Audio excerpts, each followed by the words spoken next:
Hola, soy el doctor José Manuel Frías, científico de nacionalidad española, y en estos momentos voy a transmitir una información como presidente de la corporación City Pharmaceutical, legalmente constituida en el estado de la Florida, Estados Unidos de América. La información que voy a transmitirle posiblemente en un corto espacio de tiempo revolucionará lo que son las terapias actuales en pacientes de cáncer, en tratamientos oncológicos. Consecuentemente, vamos a empezar dando una explicación de lo que esta futura molécula podría aportar a este tipo de pacientes.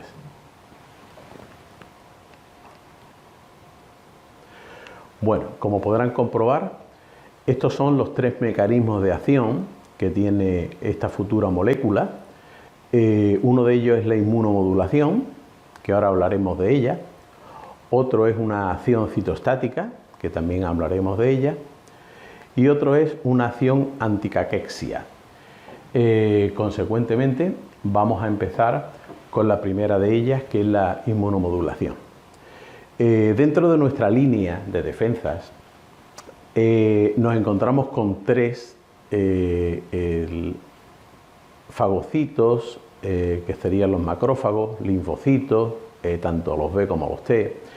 Y dentro de nuestra línea de defensa, como digo, estos son los tres más importantes. Los linfocitos B hacen una marca, consecuentemente esa marca lo que hace es que llama la atención del linfocito T para que se acerque al elemento que tienen que destruir, lo destruyan y luego venga el macrófago y fagocite y se coma ese elemento que podría habernos causado daño y consecuentemente, bueno, pues desaparezca de nuestro organismo. Esto ocurre a diario en casi todos los organismos, sobre todo en las personas, ¿no? Pero ¿qué ocurre? Que desafortunadamente por nuestra forma de vida, pues el sistema inmunológico nunca está en los niveles que nos gustaría que estuviese. Esta nueva molécula, esta futura molécula, tiene como primer mecanismo de acción el aumentar en número y sobre todo en agresividad estas tres líneas que estamos viendo aquí. Y como hemos dicho antes, pues nada, los linfocitos T hacen su trabajo de marcación, los linfocitos T van a destruir y el macrófago va a fagocitar y va a limpiar y se va a comer esas células que están muertas.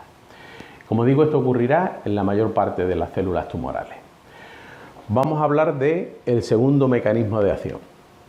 El segundo mecanismo de acción es un mecanismo citostático que también hemos podido comprobar que tiene esta futura molécula.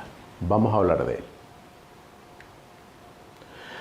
Aquí podemos ver una célula tumoral, concretamente de un hepatocarcinoma. Vamos a hacerle un corte, como hemos visto, un corte sagital a la célula, y entonces vamos a ver dentro de la célula, vamos a ver el citoplasma y nos vamos a centrar sobre todo en el núcleo. ¿Por qué en el núcleo? Pues porque resulta de que, como habéis podido comprobar, el núcleo es lo primero que se divide, se estrangula en lo que venimos a llamar pues la división celular neoplásica, o sea, la división de esa célula tumoral. Primero se divide ese núcleo. ¿Con qué fin? Con el fin de que una vez separado se una lo que es la membrana y tengamos de una célula cancerosa, tengamos dos. ¿Pero qué ocurre? Ocurre que una vez estrangulado, el siguiente paso sería separarse este trozo de núcleo de este trozo de núcleo para tener una célula con dos núcleos y luego poder dividirse. Pero ¿qué es lo que hace esta nueva futura molécula de la que estamos hablando y que tiene este otro segundo mecanismo de acción? Cosa que es muy importante porque normalmente las moléculas casi todas tienen un solo mecanismo de acción. Esta vamos a ver que tiene tres, que es realmente lo que estábamos necesitando para que los tratamientos oncológicos sean cada vez más potentes y podamos salvar más vidas. Entonces, si nos damos cuenta, mientras se va tratando de estrangular, aparece esta franja que veis en color verde, que sería la nueva futura molécula y se pega en el centro de la estrangulación del núcleo, haciendo que ese núcleo pues no se pueda separar.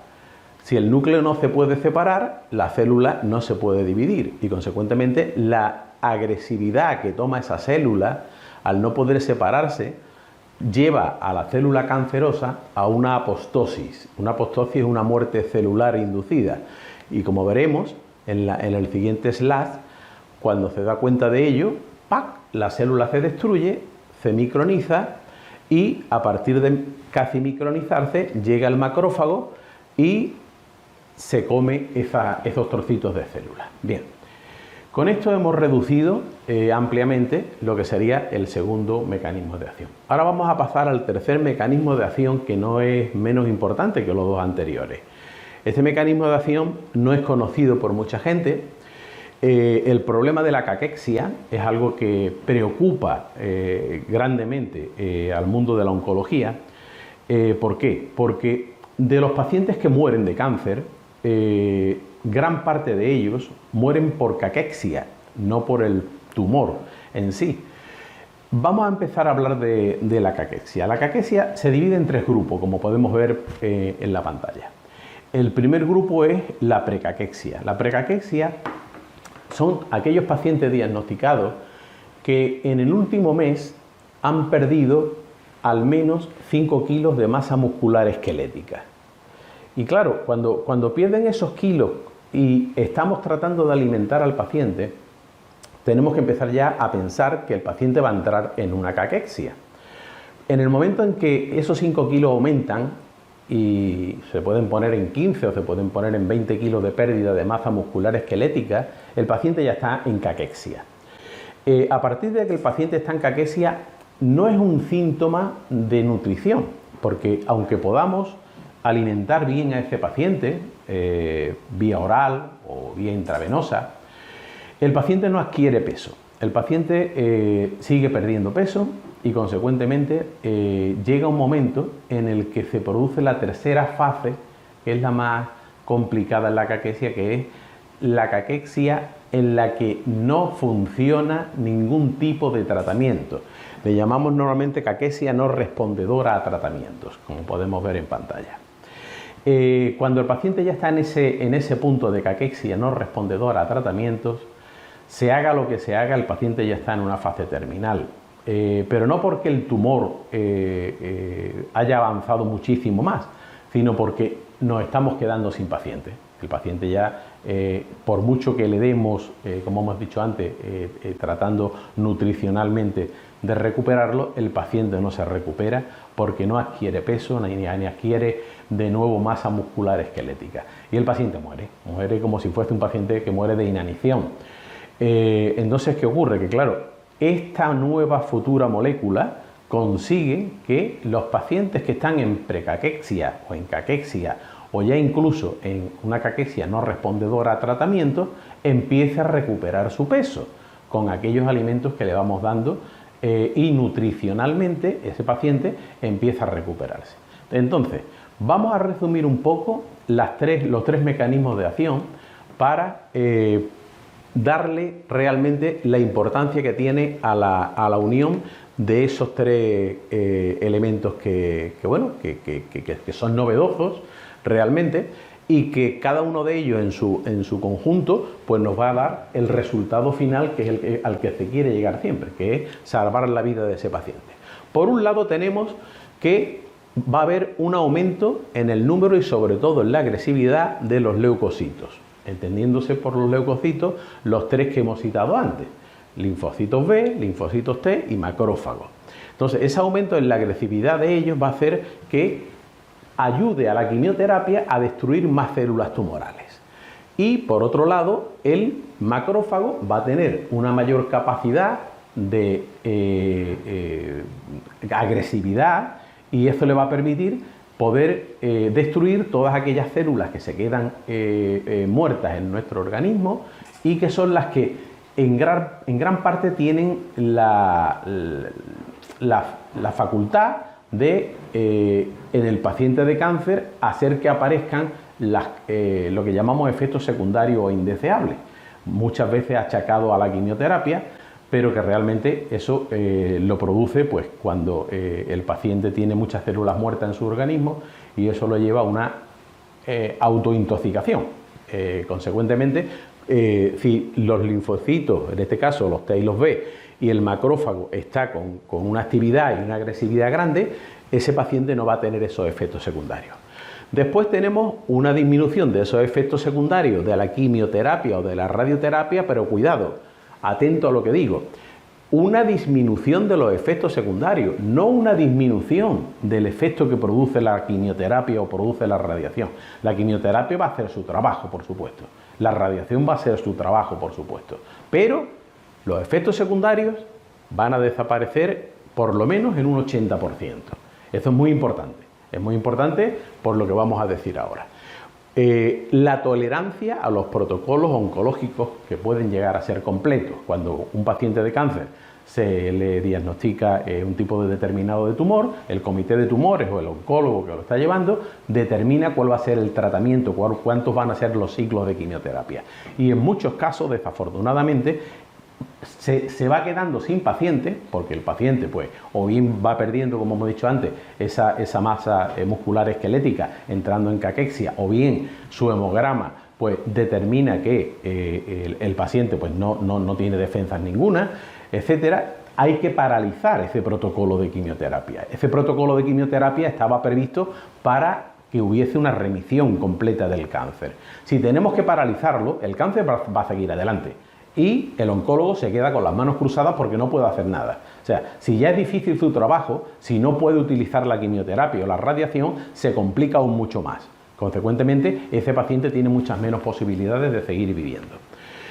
Por otro lado, tenemos una mayor garantía de éxito en la remisión total de la patología. ¿Por qué tenemos una mayor garantía de éxito? Pues por lo que acabo de decir. Si resulta de que el paciente de cáncer está bien atendido por su oncólogo, como es habitual, con una quimioterapia o poliquimioterapia que es la adecuada para su tipo de tumor, pero además se puede llegar al final del protocolo con todos los ciclos de quimioterapia y no teniendo los efectos secundarios que habitualmente tiene, ese paciente tiene muchísimas más posibilidades de vivir. Consecuentemente, por eso decimos ahí que se puede llegar con mayor garantía de éxito a una remisión total de la patología. Decimos remisión total porque en cáncer no se puede hablar de curación hasta que el paciente, después de haber desaparecido el tumor, pasen 5 años de revisiones y no haya habido pues, una recidiva o haya habido una metástasis a distancia de dicho tumor. Y por último, y no menos importante, más convencimiento y tranquilidad para pacientes que rechazaban la quimioterapia por estar mal informados, por tener miedo a los efectos secundarios, porque otros pacientes le han comentado que es terrible ponerse en tratamiento de quimioterapia, y por mucho que insista su especialista, su oncólogo, en que debe de ponerse en tratamiento de quimioterapia porque es una posibilidad de poder salvar su vida, dicen que no. Pero ¿qué ocurre? Que con esta futura molécula le podemos garantizar al paciente que no va a tener esos efectos secundarios, con lo cual el paciente se va a poner en tratamiento y con la posibilidad de salvar su vida. Esos pacientes que estaban ya condenados a morir, los podemos recuperar para que entren en los protocolos de quimioterapia, con estas garantías. Independientemente de eso, está claro de que si unimos todo esto, tendremos siempre muchísimo más que ofrecer en oncología y casi lo que siempre habíamos esperado. Conseguir que los pacientes de cáncer se recuperen en su gran mayoría.